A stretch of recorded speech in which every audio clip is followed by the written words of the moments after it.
Патша мен кедей. Авторы Мұнайдар Балмолда. Ертеде бір патшалықта кедей адам өмір сүріпті. Ол бау-бақша өсіріп, сонымен күн көріпті. Әйтеуір еккені өнімсіз қалмайды екен.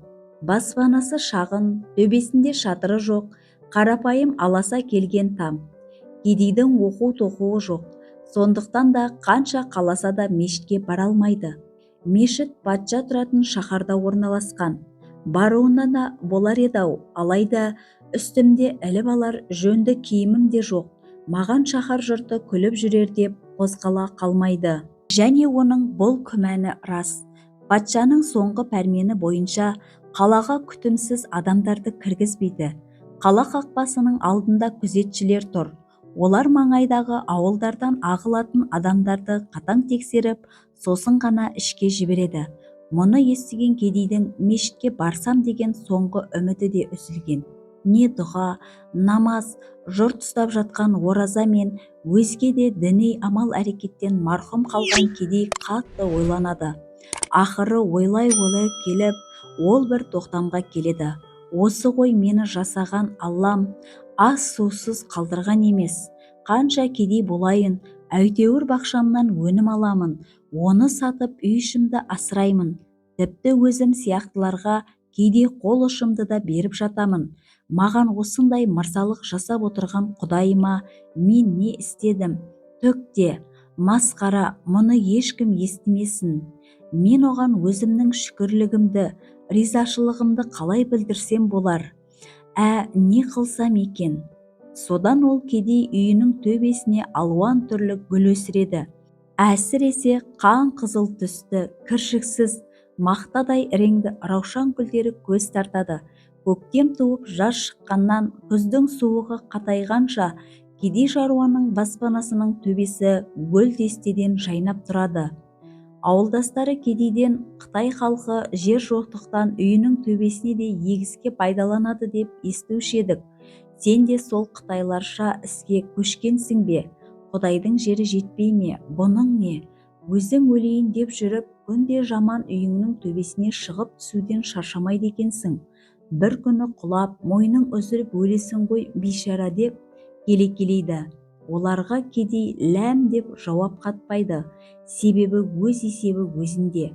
Мен намаз білмеймін, ешқандай оқу-тоқуым жоқ. Сондықтан да адам аяғы баспайтын жерге жаратқанға арнап гүл өсірдім деймін бе? Онымды ұғатын құлақ қайда? Күлкіге қалармын. Әлде біреу-міреу патшамызға жеткізсе, шаруам бітті дей бер. Шариғатта жоқты шығардың деп сүйегімді зынданда шірітер. Не бірден дарға аса салар деп ол іштен тынады. Жұрт не десе о десін.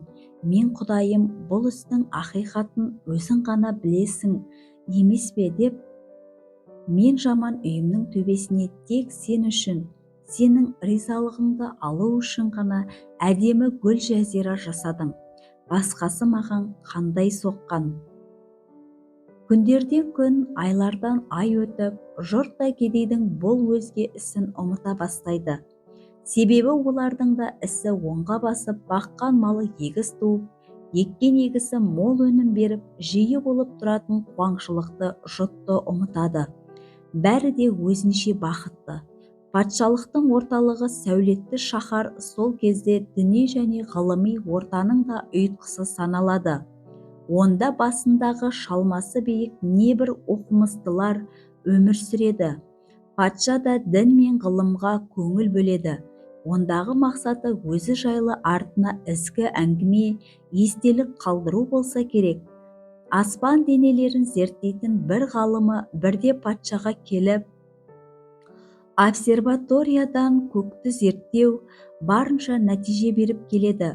Сонда бір байқағаным, жылдың 4 мезгілінде де патшалығымыздың әнеу бір жердегі шағын ауылына ғарыштан ерекше бір сәуле түсіп тұрады. Ол күндіз онша байқалмаса да, ымыртта байқалады. Жұрт оны айдың сәулесі деп ұғатын сияқты. Мен ұзақ бақыладым. Ол айдың сәулесі емес екен. Мұны естіген патша шыдай алмай, мұнымен не айтпақсың? жұмбақтамай ойыңның тоқ етерін айт, дейді. Ғалым сол ауылда Алла тағаланың бір досы тұратын тәрізді. Бізден де асқан тақуа діндар ғалымы, әулиесі бар болуы керек. Әйтпесе ол ауылға неге айрықша сәуле түседі? Неге ол ауылдың мал жаны ауырып сырқамайды? Егіні бітік, суы тұнық. Жаңбыры да алдымен сол жаққа жауады да бізді шаһарды айналып өтеді. Мұнда бір гәп бар. Патшаны ашу да қызығушылық та билейді. Оны табу оңай емес пе? Тез алдыма алдырайын, дейді. Ғалым, өйтсек жаратқанның кәріне ұшырап қаламыз ба деп қорқамын. Патшаны да үрей билеп, әя, ендеше біз оған қазынадан мол сыйлық апарып берейік, сарайымызға алдырайық. Сонда Алланың назары бізге де ауады деп, патша ғалымның айтқанын тағы бір тексеріп алмақ болып, түнде әлгі ауылды көрмек болады. Шынымен де жоғарыдан көз тіккенде, бұл қаптаған тас қараңғы түннің өзінде де ауылға айрықша нұр құлап тұрады екен. Сүттей аппақ сәуле түнгі аспаннан себелеп кеп, тура ауыл төбесін аймалап тұр. Әсіресе бір үйді. Патшаның есі кетеді. Содан жанына ғалымдарын ертіп, сый-сияпатын алып, ертесіне ауылға аттанады. Алыстан жоғарыдан қарағанда қол созым көрінген ауыл бірнеше шақырымда жатыр. Патша нөкерімен діттеген жерге келеді. Ауыл жұрты абыр-сабыр. Патша ауылдың ақсақалын алдырады. Ол бұл ауылда ешқандай да оқымыстының, діндар адамның тұрмайтынын, ылғи кедей шаруалар екенін айтады. Тіршіліктері қарапайым, өздерінің тынышта бақытты өмір сүріп жатқандарын патшамыздың қайырымдының арқасында деп түсіндіреді. Бұл жауап жанына майдай жағып тұрғанымен, патша іздеген адамын таппай тыншымайтын сыңай аңғартады. Содан олар көше-көшені аралап келе жатса, астроном ғалымның көзі шатырлы үйлердің тасасында тұрған кедейдің баспанасын байқап қалады. Үйдің төбесінде құнжыңдап бір қарт шаруа істеп жүр. Сырт дүниесімен ісі жоқ. Раушан гүлдерімен күбірлесіп, тірлесіп, ауық-ауық көкке қарап қояды. Патша көргеніне қайран. Үй маңы жасыл желекке оранған. Ғажап бақ, алуан гүл көз тартады. Өзге жұртта да бау-бақша баршылық. Алайда мұндағы гүлдер көрген көзді қуантып, жұпарымен тынысыңды ашқандай керек екен. Гүлзары төңіректеген сандуғаштың да сайрағаны естіледі. Содан шаруа жұмысын бітіріп төмен түскенде, патша оған өзі келіп сәлемдеседі. Мұндайды күтпеген шаруа әбден сасқалақтап, меймандарды үйге шақырады. Біз көппіз, құрметті үй иесі, пейіліңізге рахмет. Мен осы елдің патшасымын. Сізге бір сұрағым бар. Менің жанымда мемлекетіміздің оқымыстылары, пәленбай мәрте қажылыққа барған дін басы имандары тұр. Сіз бізге өзіңіздің қалай құлшылық ететініңізді, қандай дұға оқып, діни амалдар жасайтыныңызды әңгімелеп бересіз бе? Сыртыңыздан көп естідім. Өз көзіммен көріп тұрғаныма бек қуаныштымын деп патша кедейге қарайды. Кедей не дерге білмейді. Патша мені өтірік мақтап, бәрін әдейі істеп тұр деп ойлайды. Бірақ патша мен оның маңындағылардың бұған деген ілтипаты ерекше. Өздерімен ала келген қымбат киімдерімен дәм тұздарын аулаға түсіріп жатыр. Сізге ештеңенің қажет емес екенін білеміз. Бірақ мынау бізден сізге аздаған сыйлық болсын. Жаман ойлап қалмаңыз. Сіз шаһарымызға келіп, осы және өзге де қала зиялыларының алдында Құдай тағалаға қалай ғибадат жасау керектігін түсіндіріп берсеңіз, біз сізден соны өтініп сұраймыз. Қаламыздан бас мешітінен бастап, бүкіл мешіттері мен медреселерінің есігі сізге әрдайым ашық. Қош келесіз, дейді. Кедейде үн жоқ. Патша сабырлы, мейірімді. Қалың нөкері де кедейге үмітпен қарап қалған.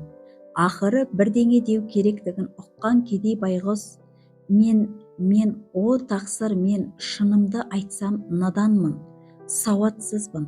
Мені неге сіздер мұнша қадірлеп, әулиедей көріп жатсыз? Тіпті де түсініп тұрғаным жоқ. Неге маған мол сыйлық әкелдіңдер? Неге деп иегі кемсеңдеп жыламсырайды. Енді патша саса бастайды. Сөзге астроном ғалым араласып, болған жайды кедейге тәптіштеп түсіндіруге тырысады. Сол сәуле осы ауылға көптен түскен, соның сырын білгіміз келеді. Егер сіз Аллаға жақпасаңыз, ондай айрықша қасиет, ерекше нұр бұл жерге түспес еді ғой. Мына ғалымдардың бәрі де бір ауыздан сіздің Құдай тағаламен жақсы достығыңызды бар деп келіп тұр. Соған кәміл сенеді. Сырыңызды ашыңыз енді. Әрине біз түсінеміз, жаратқанмен арадағы достығыңызды құпия ұстағаныңыз, ол да сіздің сұңғылалығыңыз, білімділігіңіз. Кедей сонда жерге жүресінен отыра қалып, еңіреп кеп жылапты. О құдіретім, о ұлы махаббаттың, ұлы мейірімнің, ұлы достықтың иесі жан Аллам, сен қандай ұлық едің, сен қандай кішік едің. Мына қарашы, патша мен оның қалың нөкерін менің жыртық үйіме жинап қойдың. Мен әліпті таяқ деп білмеген пақыр құлың емеспін бе? Мен қаншама жылдан бермен қалаға бара алмай, күзеті бар биік қақпасынан өте алмай, мешітіне бір мәрте болса да кіріп, өзіңе қол жая алмай жүрген бейшараң емеспін бе? 5 уақыт намазың мен білдім бе? Оны кім маған үйретеді? Енді келіп бұлар мені шаһарға шақырады. Алдыма алтын күмісін, жылы жұмсағын жаяды. Бізге білгеніңді үйрет дейді. Қалаға есігің ашық дейді. Мен не үйретемін? Менің бұл жақсыларға үйретерліктей нем бар еді? Мен бар болғаны егін салдым. Жаман баспанамның төбесіне сен үшін деп гүл ектім. Соны күтіп мәпеледім. Көктем мен жазда гүлдерім құлпырса, балаша қуанып мәз болдым. Ал күз бен қыста мұңайдым. Өзіңе деген сыйым уақытша болдау деп қайғырдым. Бірақ көктем туа қайта гүлдейтіні есіме түскенде жасымды тиіп шүкіршілік еттім. Қысы жазы өзіңе деген адал пейілімді үйімнің төбесіндегі гүлдерім арқылы білдірдім. Бұл бір қарағанда дәнеңе де емес қой. Соны сен бағалап жатсың. Қандай ұлықсың. Гүліме бұлбұл қонақтап, таңнан кешке дейін тамылжытып ән салады. Көрген көздер қуанады, естіген құлақтар разы болды. Бұл ісімді түсінбегендер келеме жетті. Бұның бәрі менің өз білгенімше өзіңе қылған құлшылығым, оқыған дұғам, намазым еді. О Аллам, бұл да сенің кеңшілігің. Сен менің тар көкірегімнен шыққан өзіңе деген адал ниетімді, өзіңе деп өсірген алқызыл гүлімді қабыл алған екенсің ғой. Оны мен бүгін ғана біліп отырмын. Әйтпесе мұндай құрметке патшамыздың өзі іздеп келетіндей дәрежеге мен лайықпын ба? Мен сенің жұмағыңды да дәмете алмайтын кедеймін. Өзіңнің дидарыңды ғана бір көрсем дейтін құлыңмын ғой. Кедейдің риясыз сезімінен егіліп айтқан бұл сөзін естіген патша бастаған көпшілікте жерге тізерлей жығылып, ұзақ-ұзақ жылапты деседі.